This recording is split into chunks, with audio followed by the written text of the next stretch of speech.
Mažiau kaip ten geltonas. Taip, matau. Pasižiūrėk, kaip ten viršui, matai, papuošta kaip gražiai. Mama, žiūrėk. O, tokia fantastika, ne? Matai, kalėdų laikotarpis artėja. O tie, kurie viršui, ką tau panašus?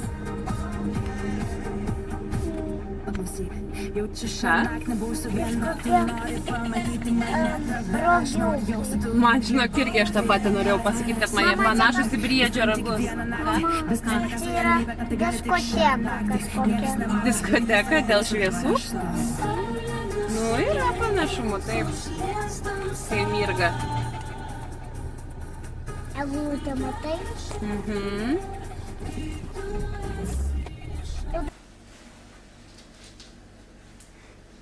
Žinai, iš esmės aš galvoju, kad nesvarbu, ar esi dirbanti mama, ar nedirbanti. Nesvarbu, kokį darbą dirbi.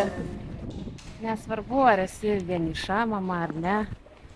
Ar esi vieno vaiko mama, ar 3, kaip aš. Bet ko gero, vienareikšmiškai, jeigu vertintume motinystę kaip vaidmenį, tai visom sąmoningom ir gerom mamom skirčiau Oskarą.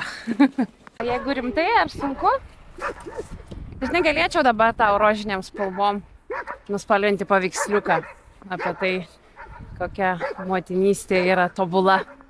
Bet, žinai, idiliškų vaizdelių ir visokių tokių skambių frazių šiais laikais pilnas Facebookas ir Instagramas apie motinystę. Bet taip, būna dienų, kai norisi vilkų kaupti. Kai atrodo taip, žinai, pakeli galvą į viršų ir galvoju, suteikite man stiprybės. Žinai, ta motinystė, jinai tokia įvairiaspalvė, tos nuolatinės vaikiškų amžių krizės. Nu, bet tada, žinai, kažkaip sustoji ir mintise pagalvoji, okei, važiuojam toliau. O tas, žinai, nuolatinis kartojimas žodžio mama. Iš esmės stebiuosi, kaip aš dar savo tikrojo vardo nepamiršau apie tiek metų. Mama, mama, mama, mama, mama, mama, mama, o kur tas, mama, o kur anas, mama, o kodėl taip, mama, o kada valgysim, mama, o ką valgysim, mama, pažiūrėk į mane, mama, tu manęs neklausai, mama, sesė mane netai pažiūrėjo, mama, o brolis mane pastumė. Mama, mama, mama, o kodėl televizijos bokštas toks aukštas? Jo, mama, taip, tada mes einam iš šono, ne? Kokia? Tie nuolatiniai klausimai, mama, o kodėl obuolys viduje šlapės? Tada vėlgi sustoji, mintise pagalvoji, okei, važiuojam toliau. Bet žinai, ką gera svarbu, bent jau aš to vadovaujuosi, kad svarbu suprasti, kad visi sunkumai, iššūkiai yra tik laikinumas. O vat matyti, kaip jūs iš tokių nerangių kleckiukų tampate savim pasitikinčios, protingos.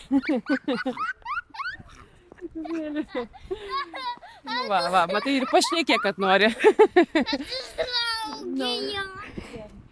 Kaip iš mažų kleckiukų tampate tokios savim pasitikinčios, protingos, žmogiškasios vertybės puoselėjančios asmenybės.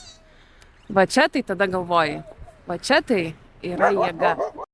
Motinystė kaip ir metų laikai.